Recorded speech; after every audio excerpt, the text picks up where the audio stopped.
साथियों, मैं अखिलेश यादव हूँ, इलाहाबाद विश्वविद्यालय छात्र संघ का उपाध्यक्ष हूँ और पूरी जिम्मेदारी के साथ इलाहाबाद विश्वविद्यालय की तरफ से आपके इस प्रदर्शन का सपोर्ट करता हूँ।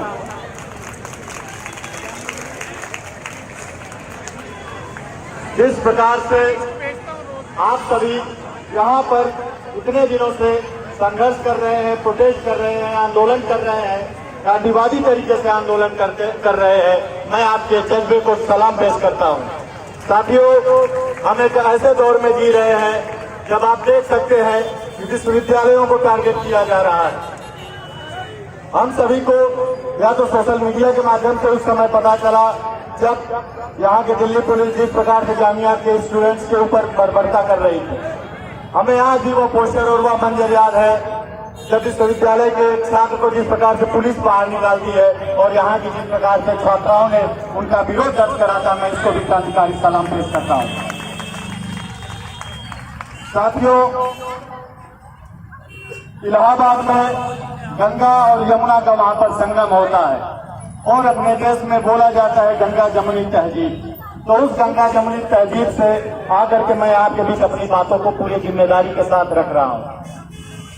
मैं शाहीनबाग की उन माताओं का, उन बहनों का भी पूरे जज्बे के साथ सलाम पेश करता हूं जो कि इस मध्यरात्रि में, दिन में, दोपहरी में आकर के वहां पर पूरे जज्बे के साथ वहां पर जुड़े हैं और लड़ाइयों को लड़ रहे हैं।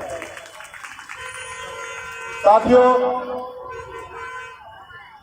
फैक्ट फाइंडिंग कमेटी हमारी बनेगी जो कि तमाम विश्वविद्यालय के छात्र थे, उसमें हम इलाहाबाद विश्वविद्यालय की ओर से कानपुर और लखनऊ में गए।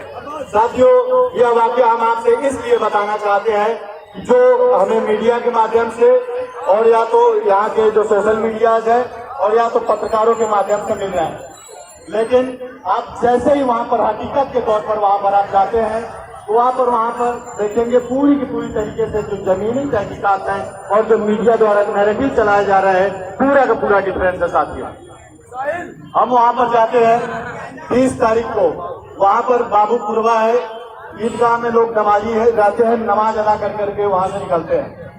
वहाँ के जो चौकी इंचार्ज रहते हैं अनूप कुमार सिंह, जो कि अजय सिंह बीच के भतीजे हैं, वहाँ पर रहते हैं चौकी इंचार्ज। और जिस प्रकार से वहाँ के लोग नमाज अदा करके जो नवयुवक रहते हैं अपना विरोध दर्ज करा रहे होते हैं, एनआरसी नहीं चलेगा, इस प्रकार के नारे लगा रहे होते हैं। उस दौरान जो चौकी इंचार्ज अनूप कुमार सिंह रहते हैं उनको सीधे तौर पर तेजक गालियां देते हैं, उनसे बोलते हैं जहां से आए हो हम वहीं पर भेज देंगे। हालांकि वहां के जो स्थानीय लोग रहते हैं, जो बुजुर्ग लोग रहते हैं, बीच बचाव करते हैं और लड़कों को एक बार वापस ले जाते हैं। फिर मौका पाकर के जो चौकी इंचार्ज रहते हैं वह तेजक की गालियां वहां पर शुरू करते हैं। तो जो वहाँ के बीच बचाव के व्यक्ति रहते हैं, जो स्थानीय लोग रहते हैं, स्थानीय नवयुवक रहते हैं, उन्हें ही बोलने लगते हैं कि तुम पुलिस के दलाल हो, पुलिस की तरफ से काम कर रहे हैं। तो इस बीच वाले लोग आते हैं, इसी का फायदा उठाकर जो अनूप कुमार सिंह रहते हैं वह उनके ऊपर लाठियां चलवाते हैं, उसके बाद वह गोलियां चलवाना शुरू करते हैं। साथियों, यह ग्राउंड रिपोर्ट है कि वहाँ पर 3 लोगों की मृत्यु होती है और लगभग 24 लोग जो होते हैं वह गोलियों से घायल होते हैं। और उसके बाद लगभग हम लोग जाते हैं उनसे मिलने, लगभग 3 लोगों से हम अंदर मिलते हैं जिनको गोलियां लगी हुई। पहले वह इस प्रकार से डरे हुए होते हैं कि वह हमसे मिलते नहीं है। साथी, उनका कहना होता है कि आप आईबी के हो सकते हैं, आप सीबीआई के हो सकते हैं। आप सोच सकते हैं कि उनके दिमागों पर किस प्रकार से प्रेशराइज होंगे। आप दिल्ली में है, दिल्ली के बगल में है, तो आप यहाँ पर मौजूद हैं, लेकिन जो गांव में है, जो ग्रामीण इलाकों में है और जो वहां पर जाकर के विरोध दर्ज करा रहे हैं, उनके ऊपर किस प्रकार से पुलिस द्वारा प्रताड़ना की जा रही है, हम यहाँ से सोच भी नहीं सकते। साथियों, उनके द्वारा जब हम उनसे जानकारी लेते हैं तो उनके द्वारा सबसे पहले एक का नाम यही रहता है कि हम बाहर इसलिए नहीं आ रहे हैं कि हम जैसे ही बाहर जाएंगे, ये जो पुलिस है लगभग 50 लोगों के ऊपर ज्ञात FIR है और 15,500 के ऊपर अज्ञात FIR है, वो हमारे खिलाफ भी जाकर के उन FIR में दर्ज कर हमें जेलों में भेजेंगे और हमारे ऊपर जो कुर्की है, जो पैसे वसूल रही है योगी सरकार, वह पैसे वसूलेंगे। लगभग डर उनके अंदर इस प्रकार से बसा हुआ है। साथियों, सबसे ज्यादा दुखद होता है मोहम्मद रईस रहते हैं जो कि वह मृतक हो चुके हैं, उनके पिताजी मोहम्मद सईद रहते हैं जिनकी उम्र 82 वर्ष है। सबसे बड़े वह पुत्र रहते हैं और जहाँ ईदगाह रहती है, जहाँ पर लोग नमाज अदा कर रहे होते हैं, वहीं पर वह गेस्ट हाउस में बर्तन धोने का काम करते हैं। डेली वेजेज नौकरी करते थे, दिन में कमाते थे तो शाम में माता पिता को वही भोजन के लिए देते थे। परिवार का एकमात्र सहारा थे, आजीविका के एकमात्र सहारा थे। उस दौरान जब नमाज अदा हो रही होती है तो वह बर्तन धोने का काम गेस्ट हाउस से कुछ दूरी पर मोहम्मद रईस कर रहा होता है। जब यहाँ से गोलियां चलती है तो वह व्यक्ति सिर्फ इसलिए बर्तनों को उठा करके गेस्ट हाउस की तरफ भाग रहा होता है, यदि एक भी बर्तन टूटेंगे तो जो उसकी नौकरी में जो उसको पैसे मिलते हैं उसके पैसे उसका मालिक काट लेगा। आप सोच सकते हैं कि जब वह बर्तन लेकर के भागता है गेस्ट हाउस की तरफ तो पुलिस प्रशासन द्वारा उसके ऊपर गोली चलाई जाती है और वह व्यक्ति वहीं पर गिर जाता है। उसके बाद वहाँ के व्यक्ति जो लोग रहते हैं लेकर के जाते हैं, लेकर के भागते हैं, क्योंकि लोग उसको जान रहे होते हैं, उनके पिता के पास लेकर के जाते हैं और वह लोग 2 व्हीलर जो कि उनके पास नहीं रहती है अगल बगल वाले लेकर के उनको हॉस्पिटल भेजते हैं। सज्जन अस्पताल रहता है, निजी अस्पताल। वहाँ के जो डॉक्टर्स रहते हैं वह बोलते हैं कि रबर की गोली होगी। आमतौर पर जो आंदोलन होते प्रोटेस्ट होते हैं उनको शांत कराने के लिए रबर की गोलियां मारी जाती हैं, लेकिन साथियों वह रबर की गोली नहीं थी, वह असली गोली थी। उस समय जो डॉक्टर होते हैं उनको पट्टी और मलहम कर देते हैं, लेकिन वह जो उनके दर्द होते हैं वह चलते रहते हैं। मोहम्मद शहीद जो रईस होते हैं वह कराते रहते हैं।